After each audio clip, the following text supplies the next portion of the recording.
I watched Pittsburgh in the preseason. I watched, a lot of their first team snaps, and they did look good. Like, I'm not going to lie. Other than the quarterback, and Pickett looked decent. Like, I'm like, I don't think you start him. I think maybe you move to him faster than I would have thought, but he looked decent.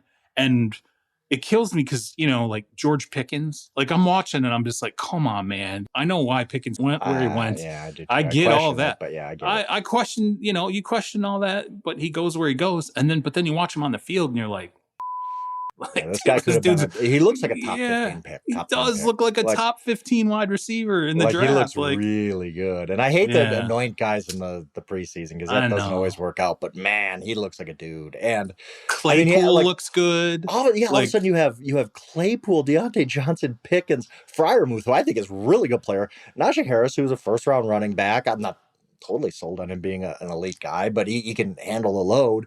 All of a sudden, you have Mitch Trubisky or Kenny Pickett or Mason Rudolph or Terry Bradshaw or Mark Malone, whoever. They don't need to be great. They need to get the ball to those guys. And I think that they might be capable of that. I just think that. So let me give you the comp then. Let me give you the comp for Pittsburgh. What if Pickett just plays the Mac Jones role this year? Right, yeah. What if he just plays the Mac Jones role and the rest of the team's coached well enough and the talent's good enough and they're pretty good defensively?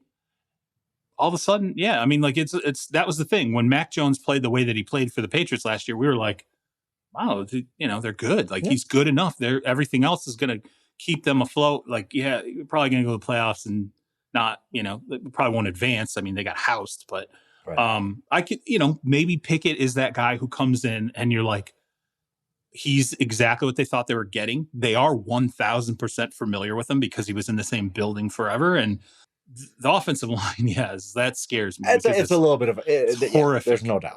Terrible offensive line. It's not good. Yeah.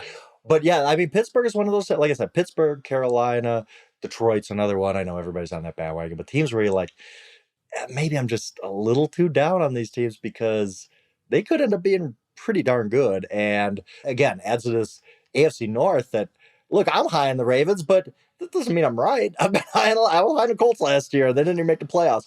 What if the Ravens are just did take a step back to mediocrity, and the Bengals are just kind of mediocre, and the Browns, who knows? Like, I think all four of these teams in the AFC North they have a lot of question marks around them, and we'll see. It's one of the more interesting divisions, probably second most behind the AFC West.